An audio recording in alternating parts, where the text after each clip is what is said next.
Pada Juni 2025, terjadi inflasi year on year Provinsi Kalimantan Timur sebesar 1,62% dengan indeks harga konsumen atau IHK sebesar 108,91%.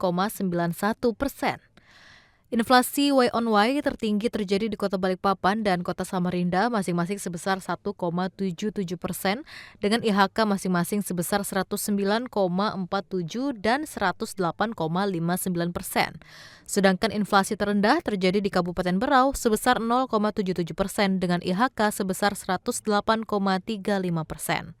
Kepala Badan Pusat Statistik BPS Kaltim Yusniar Juliana mengatakan inflasi Y on Y terjadi karena adanya kenaikan harga yang ditunjukkan oleh naiknya sebagian besar indeks kelompok pengeluaran, yakni kelompok makanan, minuman, dan tembakau sebesar 2,15%.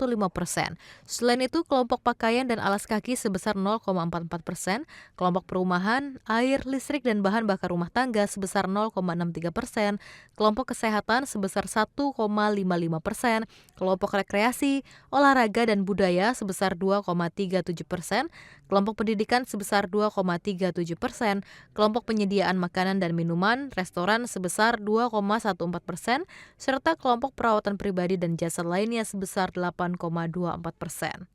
Minuman, kemudian penyediaan makan minum, dan perawatan pribadi lainnya. Gitu. Sementara untuk transportasinya mengalami deflasi ya. Deflasi itu komoditasnya masih beras juga gitu. Beras, kemudian minyak goreng, kemudian tadi kan ada makanan jadi ya, termasuk misalnya kayak nasi dengan lauk. Ya mungkin ini kan ada kaitannya sama tadi bahan makanannya naik. Jadi input untuk penyediaan makanan minum seperti restoran itu juga mengalami kenaikan. Termasuk juga emas perhiasan, ini cukup signifikan peningkatannya gitu. Kelompok pengeluaran yang mengalami indeks penurunan yakni kelompok perlengkapan, peralatan, dan pemeliharaan rutin rumah tangga sebesar 0,84%, kelompok transportasi sebesar 0,27%, kelompok informasi komunikasi dan jasa keuangan sebesar 0,17%. Secara mantuman, terjadi kenaikan indeks harga inflasi pada Juni 2025 sebesar 0,54%. Sementara itu, secara year to date pada Juni 2025, terjadi inflasi sebesar 1,85%.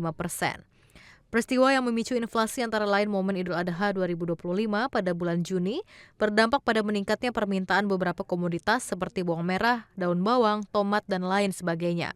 Per 10 Juni 2025, harga beras medium dan premium naik melebihi harga eceran tertinggi atau HET yang ditetapkan pemerintah.